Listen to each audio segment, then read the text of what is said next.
أهلا وسهلا متابعيني. اليوم وصفتنا وصفة كتير سهلة، اسمها المعدوس اليمني، من أشهى الأكلات الشعبية البسيطة والمغذية. طبق يجمع بين العدس والأرز بطريقة تقليدية لذيذة وسهلة التحضير.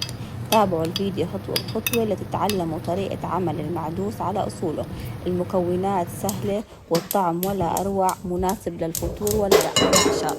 إذا بتحبوا الوصفات الشعبية فهي الوصفة إلكم. هون حمينا النار وجبنا القدر وحطينا فيه معلقتين سمنة كبار. هون جبنا حبة بصل كبيرة وقطعناها ناعم جدا هون حطينا حبة فلفل أصفر بارد قطعناها مكعبات وحطيناها فوق البصل. لو متوفر عندكم فلفل حار، فلفل أخضر حار، أنا متوفر عندي الأصفر. وشوحناهم مع بعض، خلطناهم لحتى البصل أخذ لون وعطوا نكهة من بعض، وهيك بيكونوا أخذوا نكهة بعض. وبعدها حطينا فصين توم ناعم وحركناهم مع بعض لحتى ياخدوا طعمة بعض. وبعدها جبنا حبتين بندورة قشرناهم كتير منيح من القشرة وقطعناهم مكعبات وضفناهم فوق الخلطة. حطينا بعدها ربة بندورة وماجي وكركم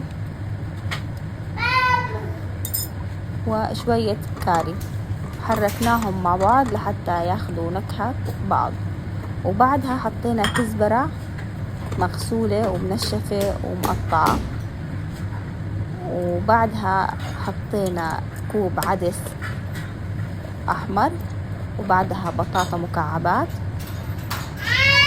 بهذا الشكل، وحركنا منيح منيح لحتى ياخدوا طعمة بعض وتستوي البطاطا. نضع بعدها الماء لحتى تغلي منيح، ونستنى البطاطا والعدس لحتى يستووا وياخدوا نكهة بعض تتسبك منيح. نحط كاستين رز مغسول منقوع وباقي الكزبرة نضعها فوقها، ونضع رشة ملح ونحرك جيدا.